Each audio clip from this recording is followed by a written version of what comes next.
जय श्री राम। मेरे प्रिय मित्रों, साथियों, मेरे सभी सनातन धर्मावलंबी हो, सनातन प्रेमी हो, आज बड़ा दर्द होता है, बड़ा दुख होता है जब हमें हमारे धर्म के, हमारे ही लोगों के द्वारा हमारे सनातन धर्म का माखौल बनाया जाता है, हमारे सनातन धर्म का अनादर किया जाता है। ये कैसे? आज व्यासपीठ पर वक्ता के रूप में ऐसे ऐसे लोग विराजमान हो रहे हैं जिनमें ना तो ज्ञान है, ना ही जिनके पास कोई आध्यात्मिक अनुभव है। साथियों, आज व्यासपीठ को व्यास वक्ताओं ने या कथाकारों ने धंधे का एक विषय बना दिया है, जो कि अति निंदनीय है। लेकिन जनता को देखिए, श्रोताओं को देखिए, कैसे उनके पीछे दौड़े जा रहे हैं। जिनकी स्टारडम है, उनके पीछे लोग बिना सोच विचार किए चलते जा रहे हैं और इनमें काम, क्रोध, लोभ, मोह, ईर्ष्या, मत्सर, द्वेष सब इनके अंदर भरा पड़ा है। लेकिन उसकी तरफ इन व्यासपीठ पर बैठने वाले भागवत वक्ताओं का कभी ध्यान ही नहीं गया। बात करते हैं श्रोताओं को सुधारने की, जजमान को सुधारने की। पहले अपने आप में तो सुधार कीजिए। भागवत वक्ता को लगता है कि ये बहुत अच्छा काम है, इससे स्टारडम बहुत आसानी से मिल जाएगी, और ऐसा देखने में भी आ रहा है। आज सोशल मीडिया का जमाना है। सोशल मीडिया एक वक्ता को कथा प्रांगण से निकाल करके भूमंडल पर सब जगह, सबके मोबाइलों में आसानी से पहुंचा देती है।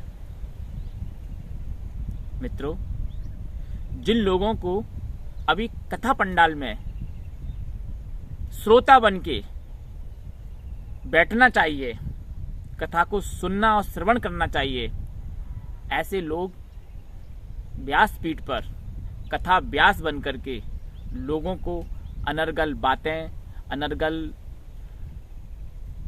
अर्थ के अनर्थ, वेदों की गलत व्याख्याएं, धर्म की गलत व्याख्याएं लोगों को दी जा रही हैं। आए दिन सोशल मीडिया, यूट्यूब पर विवाद खड़े हो रहे हैं। अगर आपको मेरी बात गलत लगे तो आप स्वयं ही तौल लीजिए, स्वयं ही अनुभव कर लीजिए कि कैसे सोशल मीडिया पर आज कथावाचकों में एक वाक युद्ध सा छिड़ गया है, जो कि एक बहुत अफसोसनाक घटना है, और ये एक अफसोसनाक दौर भी हम इसे कह सकते हैं।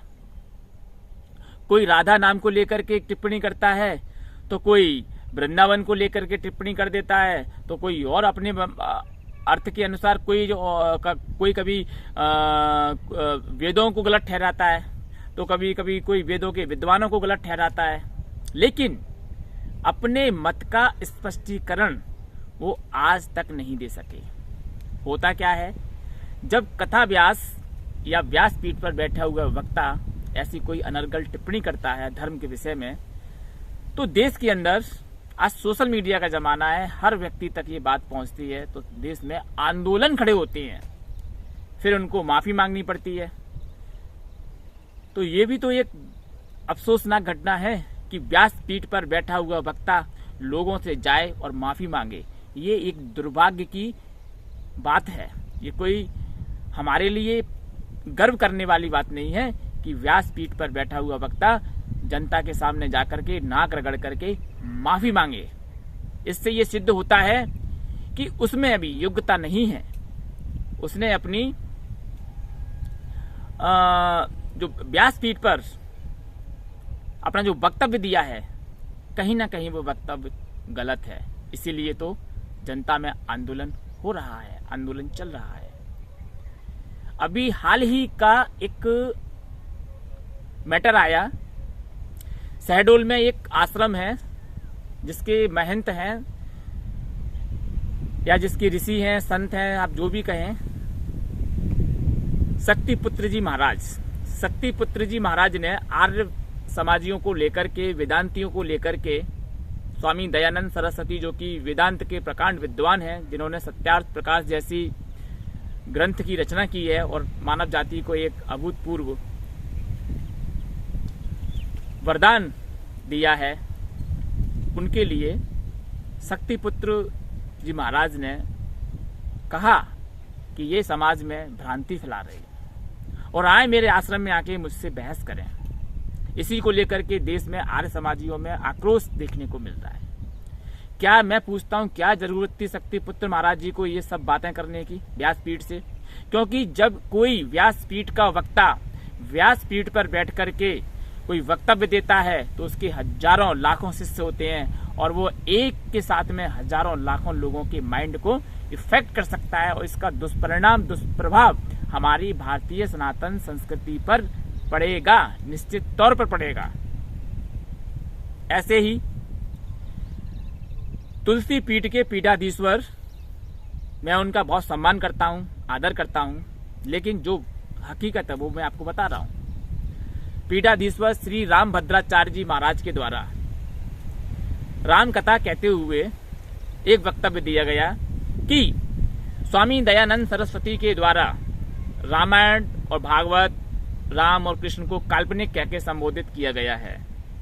जब ये वीडियो वायरल हुआ और आर्य समाजियों के पास पहुंचा, वेदांत के विद्वानों के पास जब ये पहुंचा, तो उन्होंने इसका बड़ा विरोध किया। उन्होंने नोटिस तक रामभद्राचार्य जी महाराज को सर्व कर दिया। अब बताइए, जैसे ही रामभद्राचार्य जी को ये नोटिस मिलता है आर्य समाजियों की तरफ से, तो उनकी टीम के द्वारा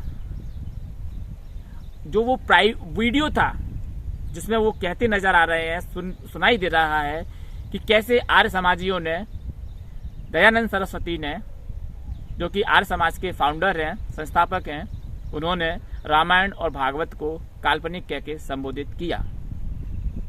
उन्होंने उस वीडियो को अब पब्लिक से प्राइवेट कर दिया। अगर उनको डर नहीं होता किसी चीज का तो वो अपने उस वीडियो को पब्लिक से प्राइवेट नहीं करते। उन्हें लगा कि अब कुछ मामला बिगड़ने वाला है तो अपना वीडियो पब्लिक से प्राइवेट उनको करना पड़ा। तो ऐसा क्यों?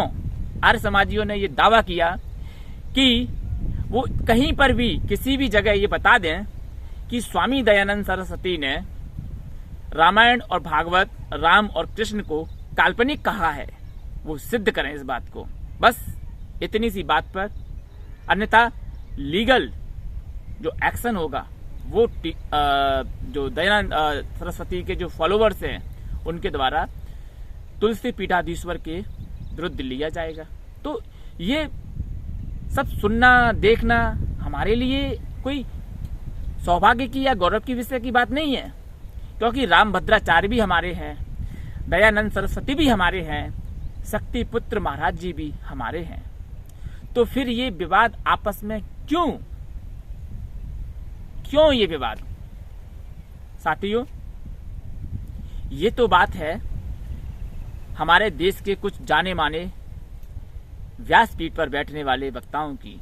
लेकिन आपको बता दें, गलियों में, गांव में, जगह जगह पर आज भागवत वक्ता के रूप में न जाने कितने लोग इस व्यासपीठ पर बैठ के इस व्यासपीठ का अपने अज्ञान से अनादर ही कर रहे हैं। लोग छोटे छोटे बच्चों को, बालकों को व्यासपीठ पर बिठा रहे हैं और उन्हें जबरदस्ती मीडिया के माध्यम से एक सेलिब्रिटी बना रहे हैं। भाई, सेलिब्रिटी बनाना है तो आप और भी बहुत से क्षेत्र हैं, कहीं पर भी जाके उनको आप सेलिब्रिटी बना सकते हैं, लेकिन ये आध्यात्मिक क्षेत्र है, ये लोगों की आस्था का केंद्र है, इसको आप छेड़छाड़ न करें तो अच्छा है। मित्रों, हमारा जो भारत देश है पिछले 5000-4000 सालों से संक्रमण के दौर से गुजर रहा है, निकल रहा है। इस पर पहले मुस्लिम आक्रमण हुए, तब हमारी संस्कृति को डिस्ट्रॉय किया गया। फिर इस पर अंग्रेजों का आक्रमण हुआ, तब हमारी संस्कृति को डिस्ट्रॉय किया गया। आज से हजारों वर्ष पूर्व न जाने वेद के अतिरिक्त कितने संप्रदाय इस देश के अंदर आए, बौद्ध संप्रदाय, जैन संप्रदाय, ईसाई धर्म। तो इससे क्या हुआ, एक नए नए आइडियाज सेट होते चले गए, नए नए दर्शन बनते चले गए।